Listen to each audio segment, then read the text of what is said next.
Okay, we're looking at, this is Stats260. We're looking at review 4, page 8. So this is basically a computer exercise, more or less. Here, we're going to zoom in so you can see the screen really good. All right, okay. So go into Excel, open up a blank workbook. Pick 2 columns. We'll stick with A and B. And now it's paired data. So that means that the number of releases and the gross receipts, they go with each other. So 361 is the X and 3,844 is the Y. So we have to put those in. You could just do all of the X's first, like 361, 270, 306, 22, 35, 10, 8, 12, and 21. So 9 pieces of data. And then we go to the next one, 3844, 1962, 1371, 1064, 334, 241, 188, and 154. Oh, and 125. 9. Oops. Enter. Okay. So we've got all of those in column A and column B, but they're paired data. So now it's actually pretty easy because we're going to make the computer do all the work. All right, so let me zoom in a little more so it's right on the screen there. Okay, there we go. And so what you do is you highlight your X and your Y, just those, the ones that you just entered in. And then you go up to insert on the very top. There's file, there's home, there's insert, page layout, formulas, data, all that. We go to insert, you click insert. Now it's got tables, illustrations, add-ons, recommended charts. Under the charts, click the little drag down, and the first thing that pops up is scatter. We want a scatter chart, so click that. And so now it plotted all of those in as X, whoop, all of those in as Y, whoop. It's scaled us for us, and it put them down. And I don't know, this doesn't look terribly linear. Let's take a look. We're not done. That's nice. You get a visual, but we really need the algebra part here. So go to quick layout under the charts. So under quick layout, and then I want you to pick the one with the little F sub X on it. There's a bunch of them, different layouts, and as you drag across, it'll show you what it's going to do. We actually want the one with the little F sub X on it. That's the one that does all the work for us. We click that. And now look, it's got 2 vital pieces of information for us here. It's got Y equals 7.3187x plus 181.66. And it's got R squared equals 0.7746. And so we actually want R, not R squared. So we do have to do a little something with our calculator and take the square root of that. But that is so easy compared to finding that by hand. I demonstrated on the chapter 10 notes on one of them. We did R squared by hand, the coefficient of determination. So if it's R equals, that's called the correlation coefficient. If it's R squared, that's called the coefficient of determination. What we want to make our determine the significance of the correlation is just R.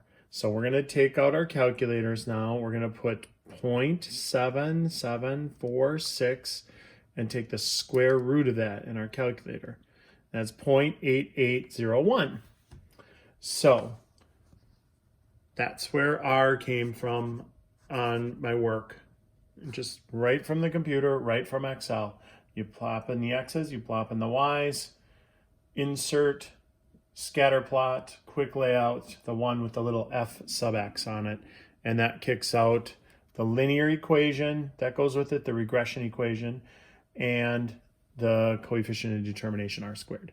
All right, so you take the square root of that. Now, there's another piece of information that I will attach to the test. I will send that to everybody today, Monday. This is the table that's in the back of your book, in the appendix.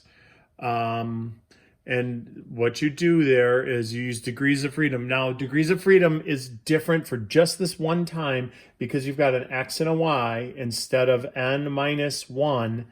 And it even says right on the top of the chart, use n minus 2 for degrees of freedom. So we have 9. So we go to 9 minus 2 is 7. So we go down to 7. And then we could do it at 5% or 1%. So we'll do...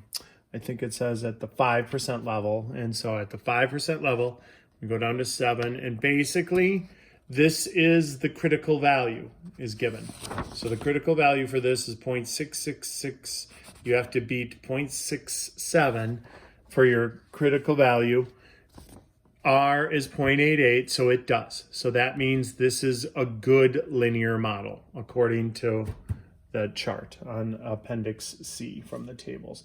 Critical values of, the actual name is critical values of PPMC. And so I will send you that, but that's what you use to determine if that's close to 1. If R was equal to 1, it would be exactly, all the points would be on the line. It would be perfect. If R is close to 0, then it's not at all linear. It's all over the place. And usually, way back in the day when I learned this, we basically threw away anything that was less than 0.6 for sure. 0.5, anything in 0.53 or lower was garbage. In fact, anything less than 0.6, even 0.59, we probably wouldn't have used as a prediction model. This chart kind of allows you, it takes the guesswork out of it. So you do the degrees of freedom and then it gives you the critical value. If it's less than that, you don't consider it a good linear model. If it's greater than that, you consider it a usable linear model. The closer to 1, the better. So if you get one where it's 0.999, even without the chart, that's going to be a really good one. All right. So because this one, therefore, there is a significant correlation at a 5% level. That's what I wrote up. And then y, I put a little prime on it. That's y, not to the first power. It's called y prime. That means that is an estimate. It's not exactly y equals. And so they wanted me to put in 200 movies. So I put in 200 movies where the x was in the equation, multiply it by 7.3187, add on the 181.66, and then we would expect 1645.4. And that's in millions of dollars. So that would be the output with 200 as the input. All right. Let's do 13 together. So 13 is going to be the same thing. You just can go right over this. If you want to just go over, you can type it in over the top of it, 390. And then it changes in real time. 43. Oh, wait. Nope. I did it wrong. 390, 535, 720, 300, 430, 500, 440. Okay, and then we got to delete that and delete that. All right, and then here, 43, 45, 80, 50, 55, 52, and 60. And delete that one and delete that one. And it actually changed the chart as I was going. So this has an R squared already. It's got the equation, but here, I'm going to pretend like I didn't do that so I could just walk you through it one more time. You can see it one more time. So here, you type in the raw data, make sure it's paired, that the pairs went with each other. So 390 went with 43 and 535 went with 45. This is calories compared to cholesterol in the same food. We highlight it, we go to insert, we go to charts, we go to scatter. It does a scatter plot. It looks kind of like a line. It's a little off. It isn't really great. And then, but after we go to chart, we go to, oopsie, what did I do here? Oh, okay, so if you clicked off the chart, I clicked off the chart and I went back to there. You can go back to insert and click onto the chart and it'll bring you back to this window where there's a quick layout. We want the quick layout. We want the one with the little F sub X on it, layout 9. And that gives us the linear equation. The only thing we would change on that would be we'd put a little prime there. So it looks like it says y to the first. It's actually y prime.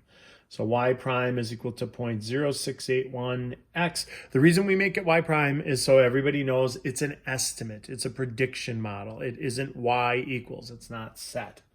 And plus 22.76. Ooh, that coefficient of determination means 53%, 52.59%. So we'll round to 53% of the variation in X determines the variation in Y. And then the other 47% is by chance. So that means this is not a really good prediction model. We got to still take the square root of that. Remember, we want R, not R squared. So type in 0.5259, take the square root of it. That's 0.725. So R is equal to 0.725187. Determine if there is sufficient evidence to believe that there is correlation between calories and cholesterol at the 5% level. Explain how you know. Well, we just bust out our chart again. This one only had 1, 2, 3, 4, 5, 6, 7 pieces of data, paired data.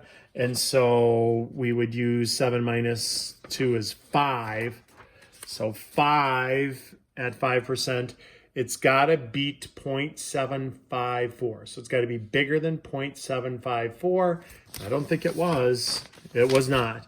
Is 0.725. So since that is less than that, we conclude this is not a good linear prediction model. All right.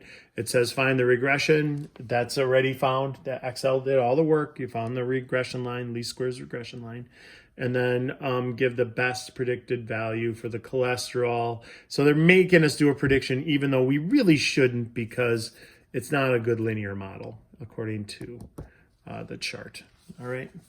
And so that's plug and chug then. So we put in 600, we multiply and add up the like terms, and there we are at 63.62.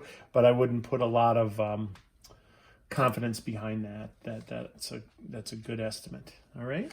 So that is the last page of the review. There will be one like that on the test where you have to use Excel and find it.